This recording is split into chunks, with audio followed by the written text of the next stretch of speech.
Doesn't matter.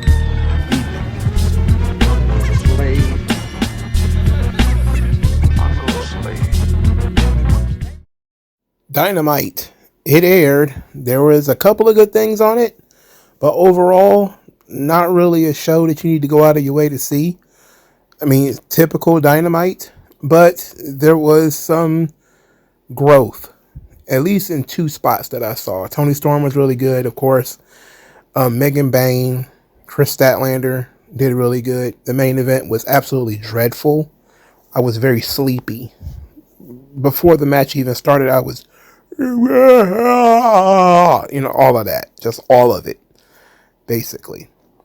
So we got to talk about it, but first, Frankie Kazarian is dissing the locker room of AEW. Of course, Frankie Kazarian left AEW about 2 years ago, seemingly, and has been working at TNA ever since. Shortly before Dynamite aired, he had done an interview with a virtual signing for WrestleFest, and he talks about not wanting to dress in the locker room of AEW, and he said it was for a variety of reasons, but he told basically a little anecdote that kind of gives you a sense of what goes on there. So Kazarian says, quote, "Funny thing about that, my wife, Tracy, she obviously knows the business very well. She went into one AEW show, physically went there with me. She was in there for maybe half an hour, and she pulled me aside and said, 'You got to get out of here.'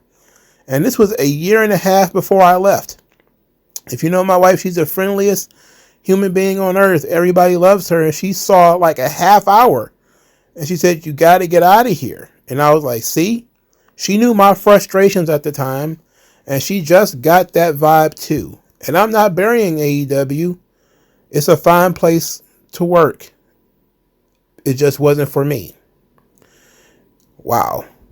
Something happened within 30 minutes that freaked her out?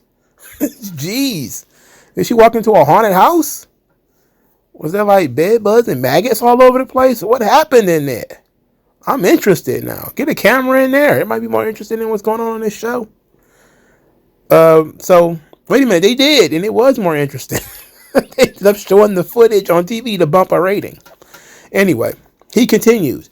"The AEW locker room, when I was there, for the last 2 years I was there, I changed with the coaches because I just didn't want to be in the locker room for a variety of reasons. Arn Anderson, Jerry Lynn, Billy Gunn, and those guys, those are my buddies. Guys I had more in common with." And then he put over the TNA locker room as the best locker room he'd been in. Amazing. This kind of got swept under the rug because nobody really cares about Frankie Kazarian. But what does it say when a guy was a founding member of AEW? He was one of the founding guys. He was one of the first people that they signed up for the show. And he was also one of the first to leave and left voluntarily, you know. And he would rather be in TNA.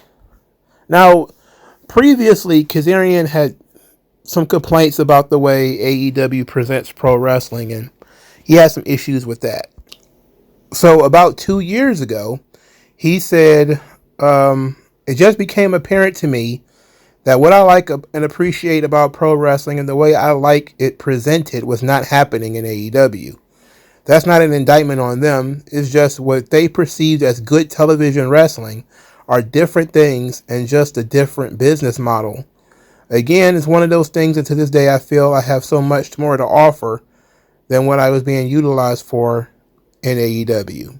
So he's being underutilized and he did not like the presentation. But now we're hearing that he also does not like the locker room culture. Now, this stuff is coming out slowly but surely. Is coming out in dribs and drabs. From CM Punk to Ricky Starks to all the stuff with Britt Baker, the complaints about MJF, all the Kenny Omega stuff that's been sleeping out by him saying that 80% of the guys shouldn't have been hired. That kind of stuff have been coming out. It's only been 5 years, but it's been a rocky 5. You know, it's been a rocky 5. You know, with no Tommy Gunn. But I'm pretty sure people are just going to ignore this. Just like they turned on Ricky Starks immediately. They bringing up the fact that he had issues in NWA, which the issue was that he wasn't making a lot of money in NWA. It was just kind of like a platform, But you would think that a guy who was one of the founding members, for starters, Cody left. And that should have been a shock to the system right there that something was up in that locker room. And then you had 3 huge free agents that they brought in, Miro, Andrade, and Malachi Black, who pretty much soured on the company within 6 months of being there. They essentially soured on it. And spent most of the time sporadically making appearances. Something is going on. Something is wrong. It's rotten in that AEW locker room. And until somebody breaks, with no doubt has to be an NDA or something at this point, and just comes out and says what it is. And I think CM Punk probably was the best one to come out and say what's going on. It's going to continue. So it's really terrible, but we'll figure it out eventually. We're just gonna keep looking at the drips and looking at all the dead leaves on the ground and wondering what's going on. But we should already know, right? Let's get into this show, because this show was somewhat worth talking about. Okay, so MJF and Hangman Page, they had a segment that went over 10 minutes. It was 13 minutes, and they meandered. They talked about the history between the two of them.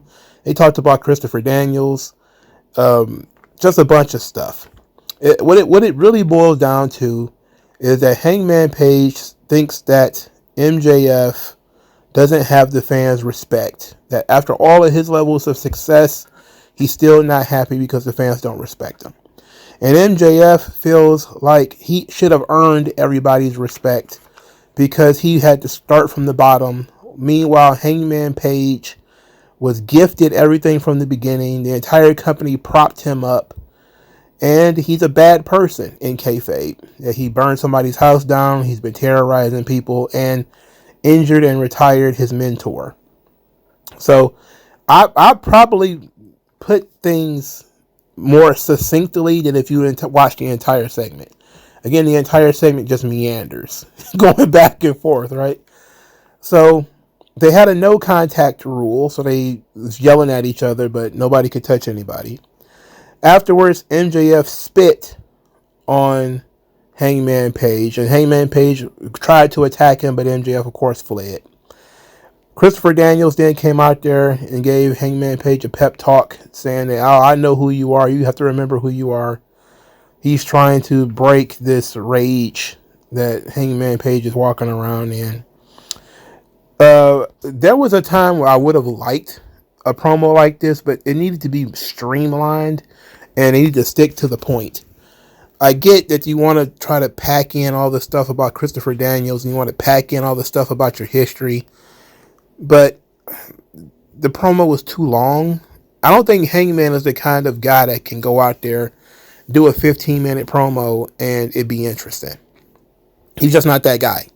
Some people ain't got it in them, So, and I think he's just not that guy. And when it comes to MJF, he needs a good dance partner on the mic. And I don't think Hangman Page is that guy.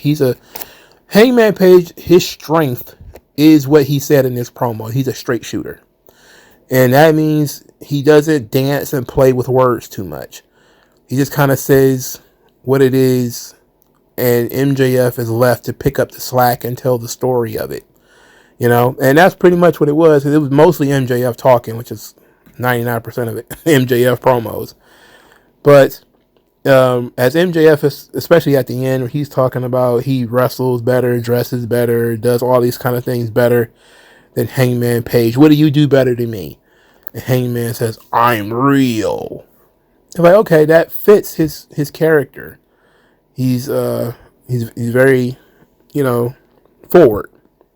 But they had the guy out there too long, as far as I'm concerned. And the Rhinestone Cowboy for 15 minutes, I was not interested at all. Not interested at all. But I will say, the part where he got spit on was interesting. I wish they'd have got to that sooner. I just wish that it got to that sooner. Or if they had streamlined the promo to be about why Hangman Page has the fans' respect despite the fact of his behavior, and why MJF doesn't have the fans' respect. That's kind of a recurring theme with the MJF character now, is his love-hate relationship with the fans, where he desperately wants them to like him, but they keep rejecting him. And he is acting out, essentially. So all of his bravado and all of his ego is because he continues to be rejected by the audience. That's a sensible story. But he was a babyface, and probably one of the most over baby faces for a while there in 2023. So, I don't know. But I get it. And they're slowly but surely trying to turn Hangman face without just forcing it. They're just kind of they're just putting somebody that the fans hate more. And they know that the fans like Hangman. But in kayfabe, you just put him against somebody that the people should kayfabe hate more, right? So even if you plan into kayfabe, which most of the fans don't play into kayfabe anymore, they just kind of cheer for both guys or boo both guys or whatever. You put him up against somebody who's a bigger heel, and they naturally start to turn him, which is basically what they're trying to do here. But again, he was already basically a babyface going into this. I will say this, though. I 100% agree with MJF and his comment that Hangman Page has been handed a lot of opportunities. And Hangman didn't deny it either, which is interesting. Usually as a babyface, if somebody says that you got something pretty much struggle-free, you should highlight how hard you had to fight to get it. But in this occasion, he didn't, because it was true. And anybody who saw the launch party or whatever the hell they called it, the launch conference or whatever for AEW knows that Hangman Page was earmarked to be a top guy in the company come hell or high water by the Young Bucks. And that's how they saw it, and that's what they wanted it to be, and they were not going to let him fail. So, but even if that's the case, he still had to work hard. So even if you were privileged, you still have to earn that. And I think the fans like him. I don't like Hangman. You know, I don't like Brokeback Cowboy, but other fans do. The AEW fans like him. So that's good enough. All right, let's talk about the first match. Let's not talk about the first match. Samoa Joe and the Ops. The Ops never slacking with fire and all that stuff. The crowd liked that shit. They defeated Christian and the Patriarchy. Christian had been avoiding Samoa Joe the whole match. I did not want to see this. Didn't really care about it. It involves Kip Sabian, who still exists. I still share a planet with Kip Sabian. That disappoints me. Every time I see this guy, I am greatly disappointed that I have to share the same sun as Kip Sabian. If you could shoot him into a parallel universe or something like that, and I don't have to deal with him, that would be great. But me and Kip Sabian, there's not enough room in the solar system for me and Kip Sabian. Moving on. Chris Jericho wants to fight Bandito. Who cares about what Chris Jericho is doing? I'm not even going to lie to you. This is collision shit. I like Bandito. He's not featured on the show. He works collision. We're just going to leave it at that. Powerhouse Hobbs defeats Big Bill in a street fight that for some reason had last man standing rules. I didn't get that. When did that went over my head? I don't know when the last time a street fight could end by 10 count. When can you do that? Hobbs got busted open. I forgot how it happened. But they used garbage cans on each other. Hobbs got hit in the knee with some device they called a sound mixer, which they probably needed because their sound is almost always bad. There was a table spot. Brian Keith was out there. It was a bunch of shit happening. The big finish came from a table covered in barbed wire while Powerhouse Hobbs took the metal stairs up to the stage. So the stairs are on top of the stage, and off the stage is the table with the barbed wire wrapped on top of it. He basically tried to do like a choke slam or something like that and smashed Bill through the table with the barbed wire. The referee then did a 10 count. and stopped the match. And it wasn't like Bill wasn't moving. They were doing the thing where he was trying to get up, but he couldn't. And I was like, why? I thought this was pinfall and submissions only. No. Maybe they needed to explain the rules to me, because I don't know. And I was at a loss for when this happened. But at least Hobbs didn't lose. What's next for him, though? He's got to get out of this thing with Big Bill, right? He's got to get it far away from Jericho. I mean, that Jericho black hole is going to spaghettify our boy Hobbs. He's got to get away from there, right? Cage and Lance Archer are called the Murder Machines, which hardcore name. It sounds like a rock band for two giant jabronis. They said they've been looking for the Hurt Business, but they can't find them. And so they're going to be on Collision. And I literally fell to my knees. They putting Hurt Business on Collision. Oh my God. Damn. I am not watching Collision, dog. It is not happening. You can put I love Bandito. I'm not watching Collision. I love the Hurt Business. I am not watching Collision. I'm not. I don't care what you put on Collision. I'm not watching it. It's not going to happen. And then it's Collision worthy because Cage and Archer has not won a match on a televised AEW show in months, separately or together. They have not won a match in months. Toni Storm had a great promo. It was just a promo, though. Just her talking, not really even setting up a new opponent. But she says that she's the whore that you must adore, the slut you can't rebut, and the tramp that became champ. I didn't understand why she was calling herself such derogatory words. She also called Mariah May a sick bitch, and then said she was proud of her for the fight. She said she beat her with a small package, and she should have wore a rubber because she just got the biggest package of all time. Just really going hard. Then she says now that Mariah May has been exiled, she's been compromised to a permanent end. She wants to fight the best, and essentially put out an open challenge. And then there was a fade to black. All right, you know what? I like this. This was good. I would have liked for somebody else to step up, go from one thing to another. They don't have anybody ready. That's why nobody stepped up. But it would have been nice for them to have somebody to step up and say, well, I'll be next, Tony. I'll fight you. Even if it was kind of like a mid-card girl. Just so we'll know that Tony has a different direction. And they're probably going to bring Mariah May back and finish the feud with some big weapons match, which is a sensible way to book the show. So there's probably going to be a Mariah May Toni Storm third match. But Tony needs to beat like 2 or 3 people before they give Mariah May her rematch. Now Mariah, because she wasn't defeated in the most dominant of fashions, she could have showed up on this show. Now, usually, if you beat somebody clean in the middle of the ring, they don't want to show their face. Okay, that makes sense, But this was a small package. Mariah May should have been out there protesting, talking about how terrible it was. But they didn't use the small package in a traditional way. They were doing some different story with it. So it is what it is. Now, in terms of who I think should fight Toni Storm, I really don't know.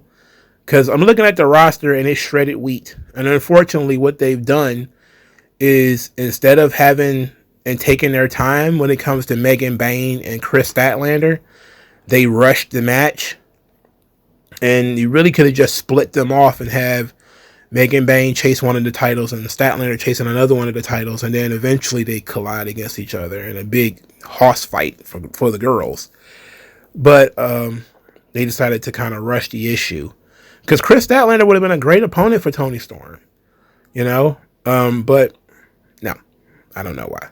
And where's all the other girls at? There's like a bunch of girls that kind of went missing in AEW. I remember there being more girls on the roster than this. Like, what happened to Paige? Where did she go? I know Red Velvet is in Ring of Honor. That Queen Aminata, she never wins. Willow was in the next segment. She got beat up by Marina Shafir. Now, why is Marina Shafir not trying to be the women's champion? I think I mentioned that before. Now apparently she's going to feud with Willow because Willow doesn't take too kindly to getting beat up by Marina Shafir, but she got beat up anyway. So Marina Shafir doesn't wrestle, so she doesn't win, but she's prominent enough, I guess, if you just wanted to shoehorn her into a championship match, you could. But did you do that and she loses and then kind of loses what little aura she got? I don't know. I'm just trying to come up with things where you could keep Toni Storm visible, man. Because at this point, she's going to fade to black for real. Because there is nothing ready for her in this segment. Okay, so speaking of the Willow segment, she got beat up by Marina Shafir. Moxley then took over the promo, says that nobody comes in his house to challenge him. He cut a poor man's version of the Roman Reigns promo where Roman starts talking about how all of this is mine, as he was walking. Moxley decided to do the same thing. Those are my seats. This is my microphone. I'm like, oh, we all saw that promo, buddy. We all saw that promo, buddy. You're not doing it justice. Anyway, he says he's going to pop Edge's head off his shoulders at Revolution. Jay White appears, but it's 5-on-1. Edge shows up. He attacks Moxley, spears Claudio, and the Death Riders run off. The crowd is not cheering that Moxley is getting beat up. They're just singing Edge's theme song because he was on TV, and that's what they want to do now. Crowds just like to sing. They want to sing. They come to do their own version of Broadway. They come to sing. So they chase these guys off. Edge cut a promo, called Moxley a coward, said he's going to beat everybody in the Death Riders one at a time. And we should have been doing this. This should have happened before he lost to Moxley. And I still maintain that he should not have lost to Jon Moxley. Mercedes Moné is backstage. She's about to wrestle some girl named Momo Watanabe, who doesn't sound like a real person.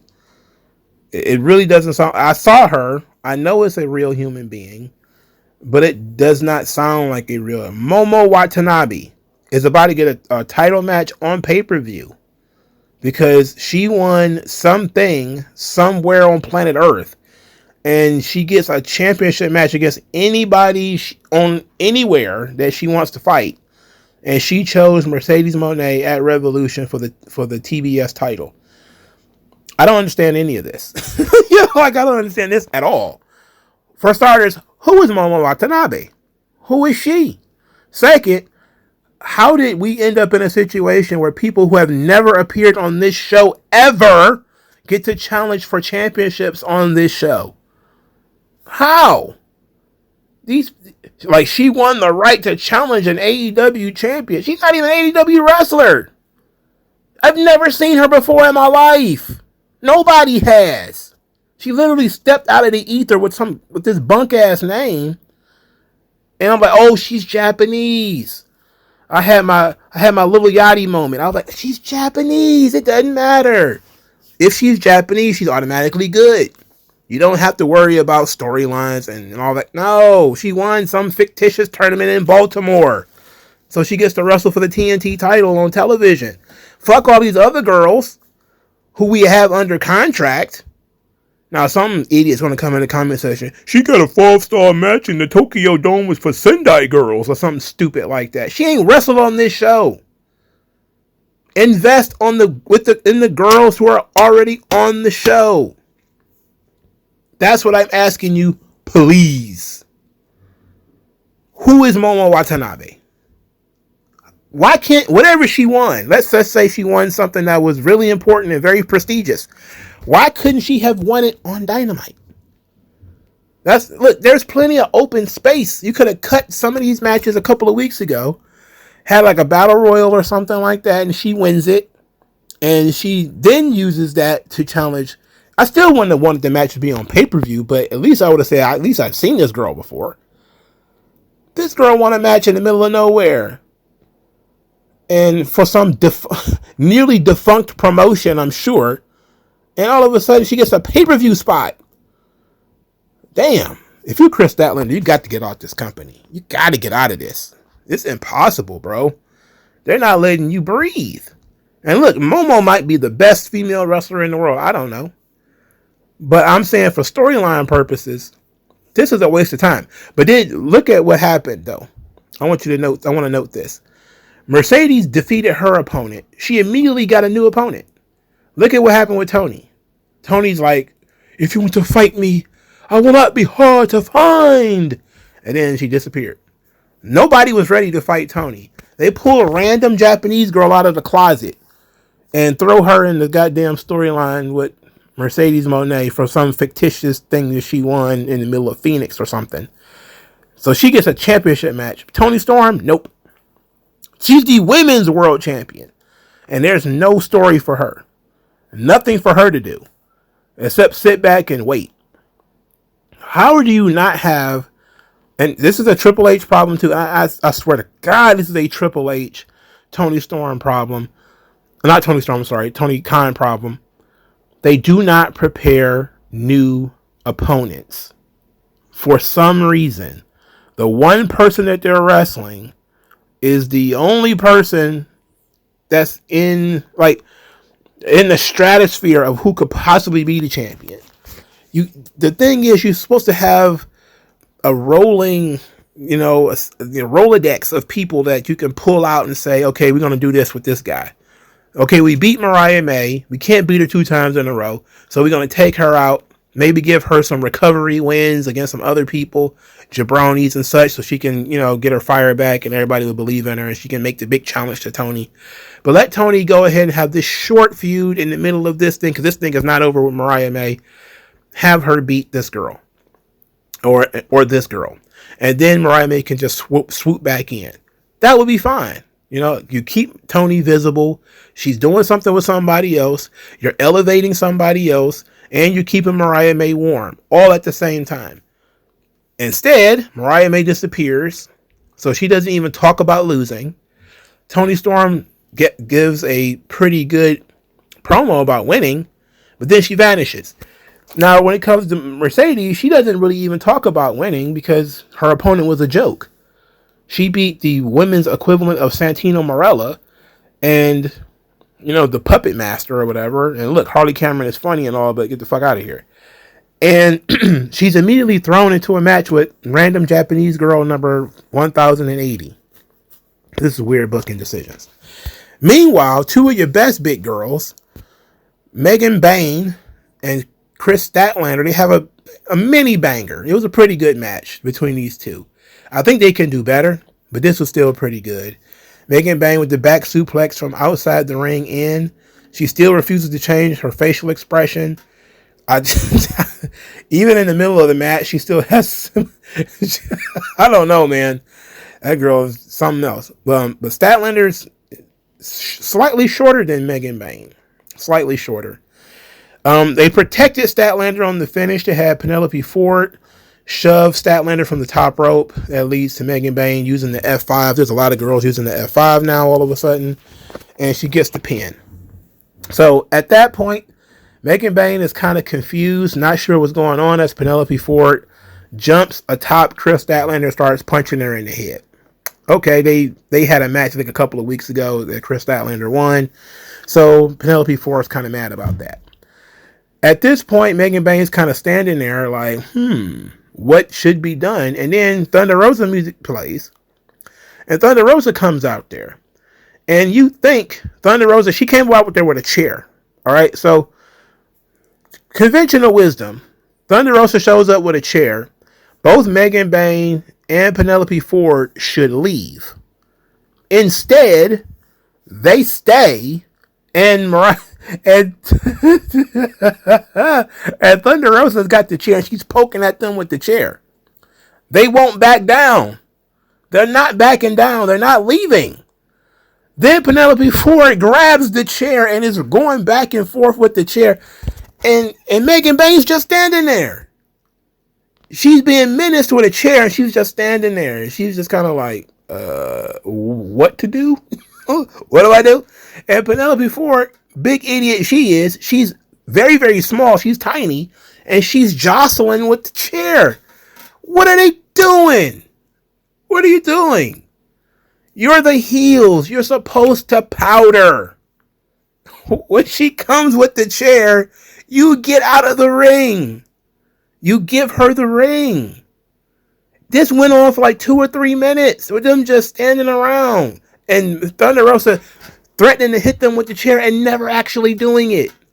It made her look terrible. She looked like an idiot. Like, why even bring the chair? She's not going to use it. And then not going to use it. And then almost let Penelope Ford take it from her. What are they doing? You know, even Megan Bayne. Look, if you don't want to have Megan Bayne back down immediately, what you do is you have Penelope Ford get out of the ring. Because she's small, she's tiny, she's a chicken shit heel. Get out of here. And then maybe she coaxes Megan Bayne into leaving. Maybe she's like, okay, it's all right. It's all right. We'll take care of her later. You know, like, we don't know that they're working together. But maybe this is what's going to push them together. Is that she's looking out for Megan. Megan's a big girl. She's not scared of Thunder Rosa. Thunder Rosa got a chair, you know. But Penelope Ford kind of talks her into, let's go. Let's go talk about this. And then Megan Bayne leaves. You know, if you don't want to have her powder, just have her be convinced to leave, or have all of the referees and stuff guide her out. They didn't do that. They just had. This was the dumbest chair run in I've seen in a really long time. It was quite embarrassing. It was very, very embarrassing.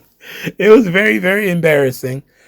And not befitting a young lady like Chris Statlander or Megan Bayne or Thunder Rosa. All very talented young ladies. Really sad what's going on here. Ricochet cut the best promo of his life tonight. I gotta give the guy credit. He said, that's all right. That's all right. That's all right. After every other sentence. That's all right. Ricochet did great. That's all right. I'm like, okay. He's using a lot of fillers here. But he basically said booing winners. The boo's going to avoid Ricochet as a winner. And look at what he's got for it. He's got Jimmy Rave's robe. Says he's been whooping all their stars, their favorites asses since he got here. And he came for gold.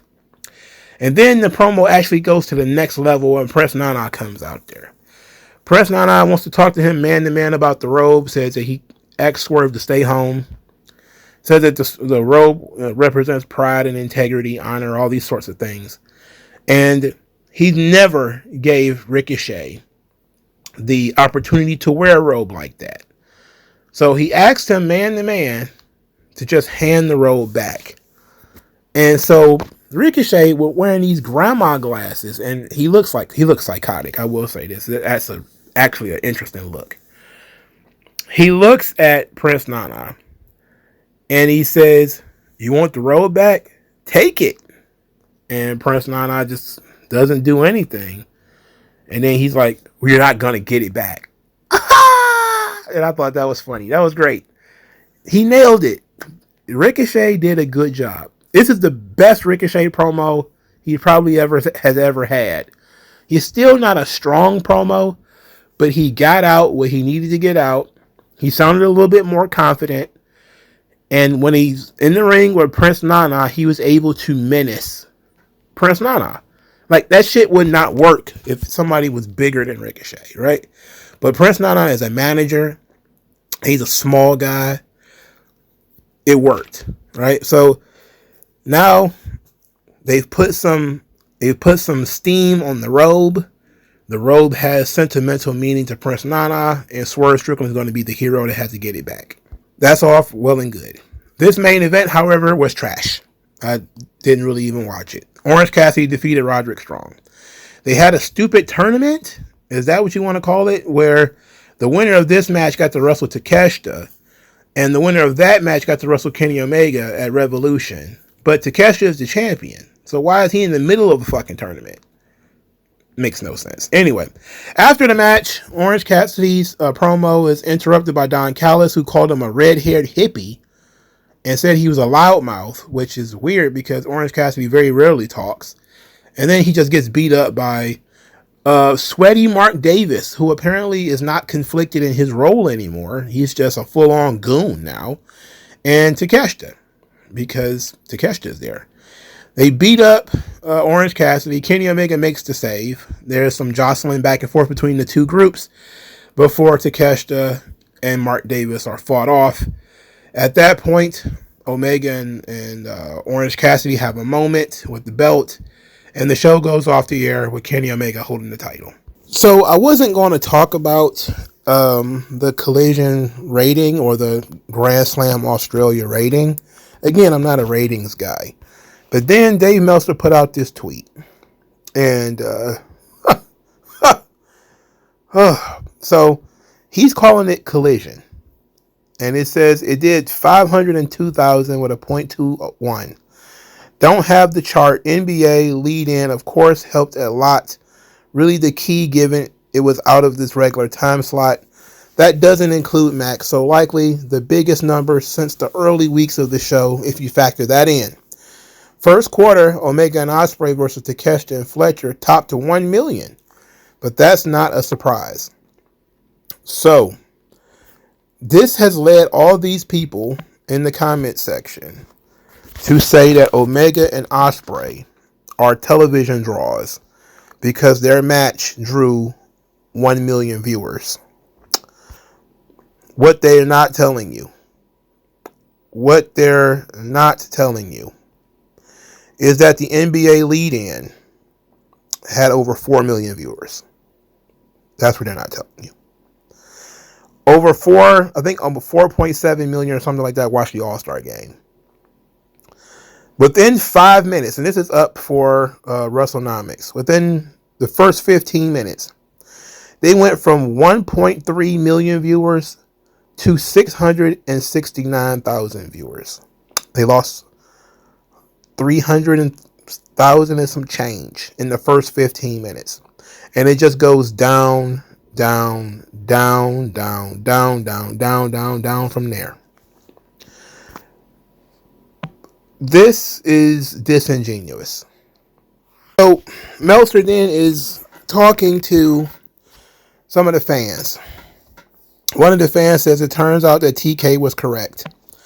Now, what he's talking about here is that Tony Khan believed that Grand Slam or Collision, whatever, would have a higher number with a bigger lead-in or a better lead-in, which turned out to be true, but you also have to realize that they put on sort of a pay-per-view quality show and had some of their biggest stars on the show, which is almost never happens on Collision, right? So, Meltzer replies, he was. And I only said this a dozen times or more exactly what would happen. The idea people thought it was a bad idea was a strange one. Bro, nobody's... Oh my God. He had one good number due to the NBA All-Star game. That doesn't mean a fucking thing. It doesn't mean anything. Literally, it's an anomaly. We'll see what it is this week. So... he gets called out, of course, by a guy just like I just called him out. He posted the WrestleNomics chart, which shows a ski slope in terms of television ratings for this show, for the Grand Slam show. So this is what Meltzer says. Look at the time slot and you will realize the point that you're missing. A .313 at 12:30 to 12:45 a.m. is considered incredible on cable. It's considered incredible on cable to do a .13 at 12:30. Look, okay, maybe. Then move the show to 12:30 then. How about that? Then you'll be doing incredible. You're not going to do that, right? So... he continues, because people are calling him out. He says, this is the basic gist. But if you think of an 18-49 as the final score of a football game, and the total viewers as yardage gained, you'll get it. If you get mad at that, sorry you haven't learned a thing in the past several years. But here's a quote for you. The most relevant number to evaluate a show's likelihood of coming back next season, i.e. the show's profitability for the network, are the 18-49 ratings. Does this mean that total viewers are basically irrelevant? Yes, but then he doesn't say who he's quoting. Who are you quoting? Dave, who are you quoting? Dave. Dave. Dave. Who are you quoting, Dave? When you quote somebody, you're supposed to supply the citation, Dave. Who are you quoting? Dave? I know you hear me talking to you. This guy is a piece of work, man. I don't know what to tell you. Look, the show, let's say the show is a success. I don't have a horse in the race, man. I don't care.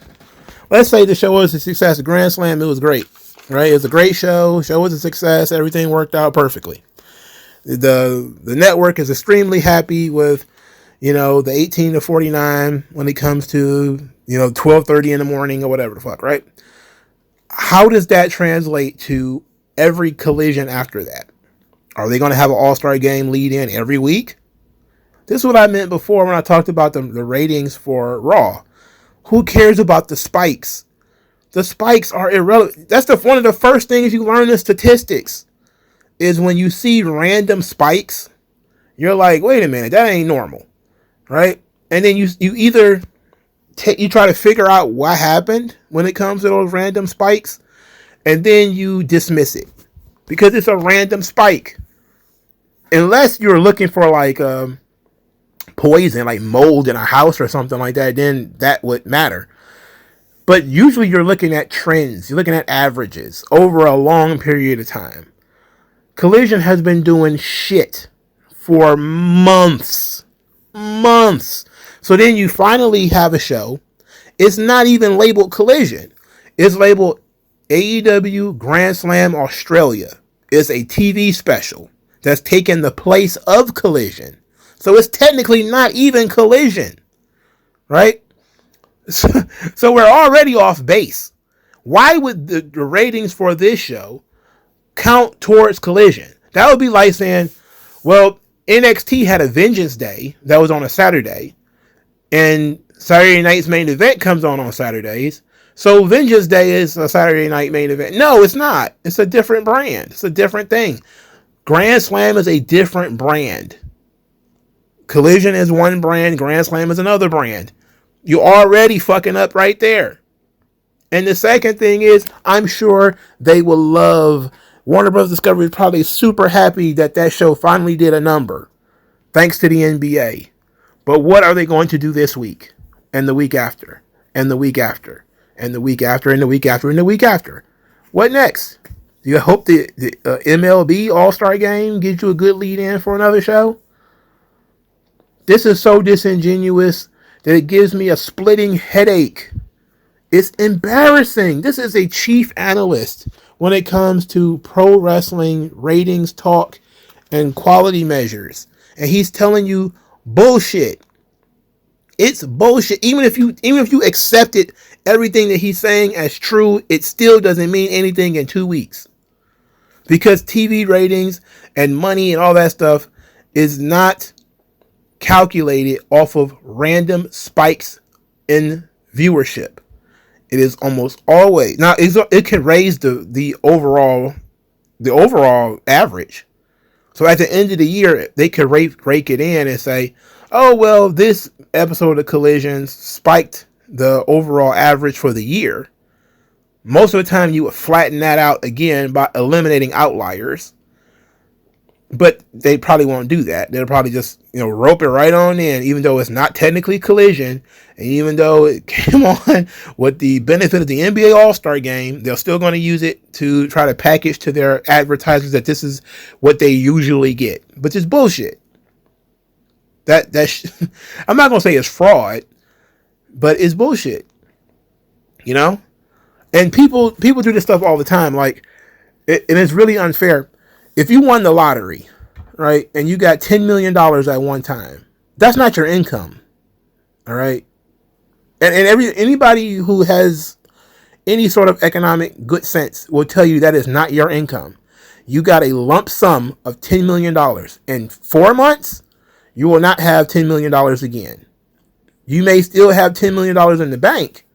Probably not. You'll probably spend some of that by that point in time. But the idea that you're going to get another $10 million payoff, not likely. Right? So you got to be conservative with that. Anybody with common sense would tell you when you get something big in a lump sum like this, it's an outlier. You don't take that to mean that trends are going to... You start spending more money when you start making more money, and you start making more money consistently, right? Not when you get one nice check. This is the problem with a lot of... I don't want to get too political, but when people get their tax returns, right? They start spending money like crazy instead of trying to save some of that shit. I don't get a tax return, man. I don't have any kids, and I'm not married. So the government just cuts me open and takes whatever the fuck they want out of my chest, right? But when you get lump sums of money like that, that's your opportunity to put some aside, save it, do your big spend. You want to buy a new refrigerator or whatever the fuck. That's when you start doing stuff like that. But you don't mistake that lump sum of money that you got for your regular income. That would be dumb. You don't go out and buy a whole new house because look at this check I just got from the government. Like, they just will keep sending you fucking $6,000 checks every month or something like that. Get out of here. This collision is an outlier. It is an outlier. Even if you consider it a success, with the ski slope of the rating, with the people not watching this shit as the show goes on, only people watching it are the sickos who stand up till 1 a.m. I didn't even do that. If you even consider that a success,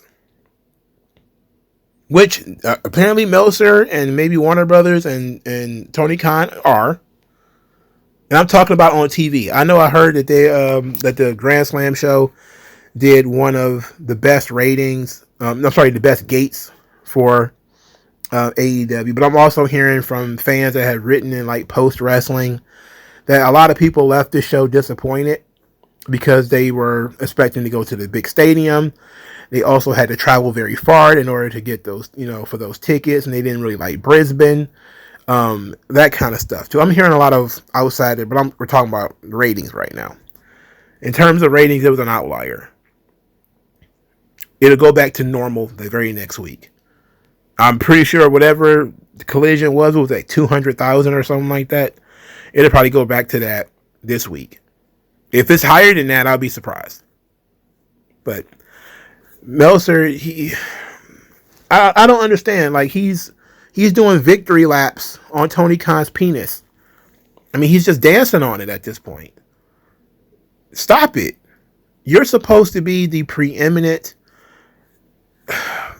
analytical mind in pro wrestling. You should know better than this.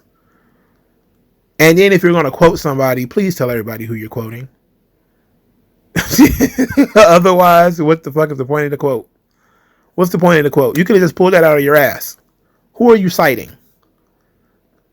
Anyway, so I gave Dynamite its kudos, right? The Tony Storm thing was good. Ricochet thing was good. Megan Bain versus Chris Statlander was good.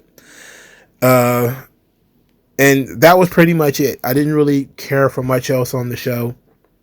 Even my guy Will Hobbs versus Big Bill, it was hard for me to get into that angle because most of it's been done on Collision.